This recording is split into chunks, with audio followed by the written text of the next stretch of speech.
Praises to the Most High Yahweh by Hashem, Yahushai, double honors to the elders and apostles of GMS who are well, and likewise elders. Shalom to the fear elect. Lord willing, this video is edifying. I'm hoping to make it quick. And this is Francis Cress Welling. Is it Francis Cress Welling? I believe so. Let me just double check. Francis Cress. Dr. Francis Cress Welling, I believe. He's Welsing, Francis Cress Welsing, and she wrote a paper about genetic superiority and inferiority, and I'll just play the video real quick.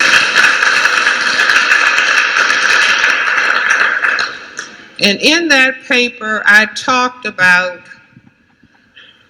the fact that when people who classify themselves as white keep saying something is wrong with black people's genetics, see, 3 of their fingers are pointing back at themselves. And I didn't invent any genetics. I just simply thought about the things that I had been taught in their institutions and in medical school. That the inability to produce skin pigmentation is defined not by Francis Welsing, but by their own scientists as a genetic recessive trait and a genetic deficiency. A genetic deficiency, and it is albinism. A-L-B-I-N-I-S-M, albinism. Meaning the cells in everybody's skin that are called melanocytes, that are charged with the production of melanin pigment, the black pigment. If you have a lot of melanin, you're crystal black. A little bit less, you look brown. A little bit less, you look red. A little bit less, you look yellow. And white is almost none at all. Now, they had defined albinism as a genetic deficiency state when they were talking about mice and rats and other forms of life. They never thought that some black person would come along and say, if the majority of the people on the planet have pigmented skins, then as far as human beings are concerned, white skin is albinism. And the scriptures talk about Esau being a clean leper, you know, and it's somebody, I had a discussion with somebody the other day, and it was saying how in every language, right, that you have a word for nigger, right? This is Japanese for nigger. 黒人 You know, you have this is Chinese for nigger.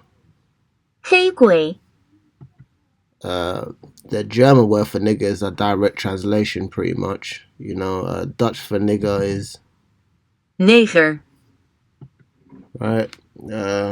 French for nigger is what? Nigger Nigger, with the hard R, you know. And when you look into it, you know, if you watch that video, pretty much what Esau and the other nations have done is a form of projection, man.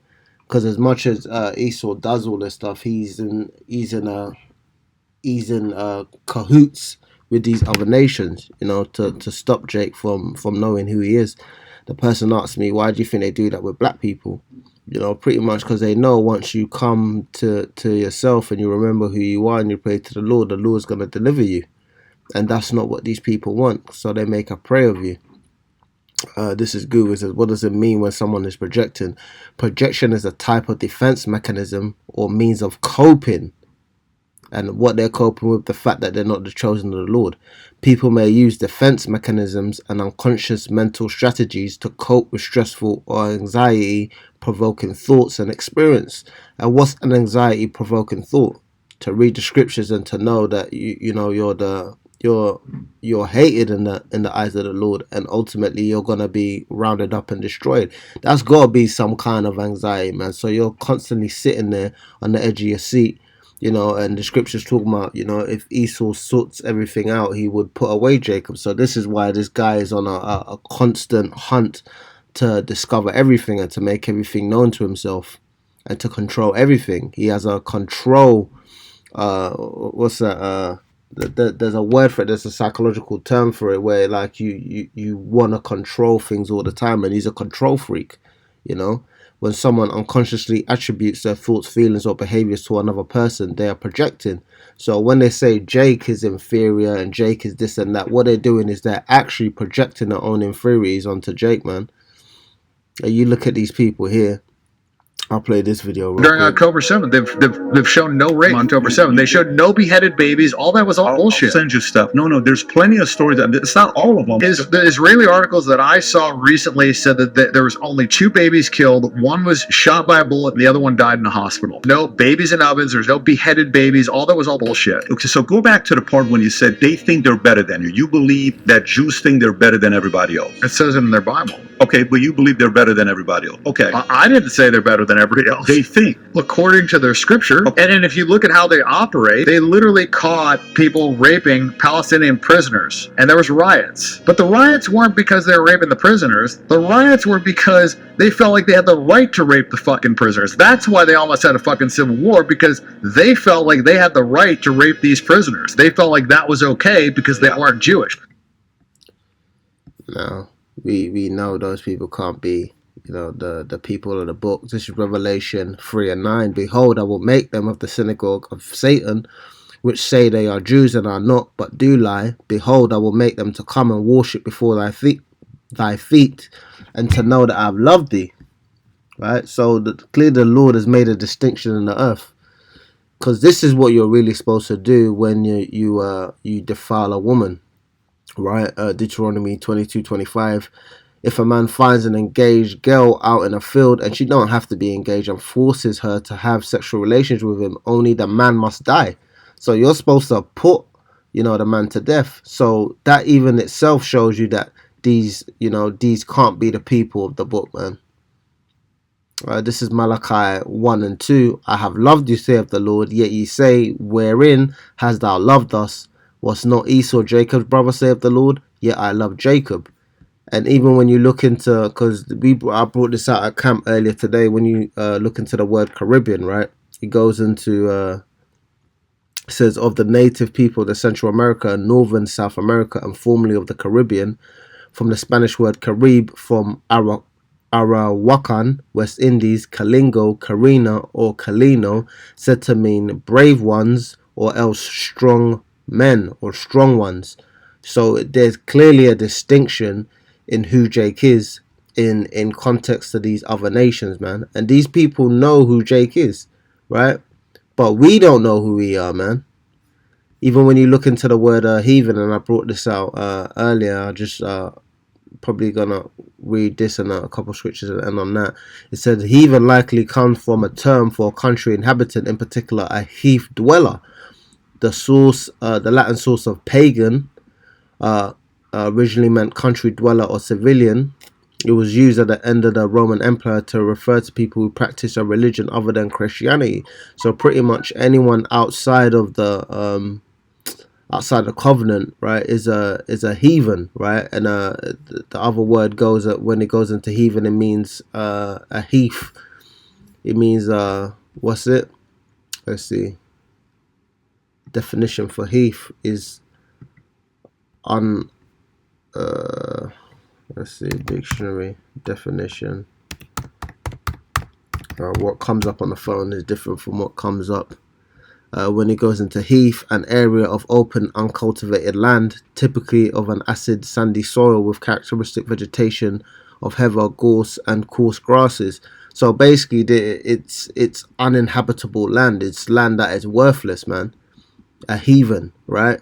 You're basically uncultivated, you're uncultured, you know, you're outside of the covenant. This is what these people are. They're far removed from the Lord, you know. But Jake, this is Baruch 2:30. For I knew that they would not hear me, because it is a stiff-necked people, but in the land of their captivities they shall remember themselves. And Jake is remembering themselves through science, you know, through philosophy, through psychology, through biology, but most importantly through the scriptures, because you need to understand who you spiritually are. All these things are really just meant to kind of add more armor to you, right? Because really you're supposed to come through the scriptures, but they're supposed to be sciences to know, right? So you're supposed to understand that the reason why you are above all nations is the earth, because the Lord has made you special, man. This is why they call you the strong ones. This is why they refer to you people the way that I say you people, but this is why they refer to Jake, to us, as if we're something otherworldly, man. Because pretty much they don't like us, man. They're scared of us. They don't want us to reclaim our rightful crown, because they know in doing that they're gonna go to their rightful place. So these people, they wanna hold for power. They wanna hold onto power for as long as possible. This is Malachi 1:2. I have loved you, saith the Lord. Yet ye say, wherein hast thou loved us? Right? Was not Esau Jacob's brother, saith the Lord? Yet I love Jacob. So this is all the proof to know that the Lord loves you, and He made you a special people above all the people on the earth. He's made Jake stronger than everybody else. Everybody copies Jake, especially when you look at the American Negroes, right? The so-called Negroes, the so-called black man in America. He basically fashions culture. He creates culture, and people emulate him. And the scriptures talk about, he was esteemed in poverty, how much more in riches. Like Esau, if Esau was a poor man, no one would have any kind of esteem for him. They'd look at him like he's base, because he really his nature is to be a base man. Jake's nature is to be princely, which is why everybody flocks to him and emulates him. I was watching a video by one of the elders, and he was saying they were out there on holiday, and they were dealing with them like they were celebrities.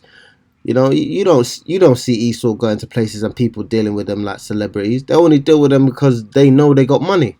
People don't look at them with any level of awe and fascination. Like Jake is a righteous people, man. The Lord has clearly made a distinction between Jake and all the other nations of the earth. So yeah, that's pretty much it. All praises to the Most High, Yahweh Ba'Shem, Yahweh Shai, double honors to the elders and apostles of Jeremiah, who rule well, and likewise elders. Shalom to the elect, Shalom.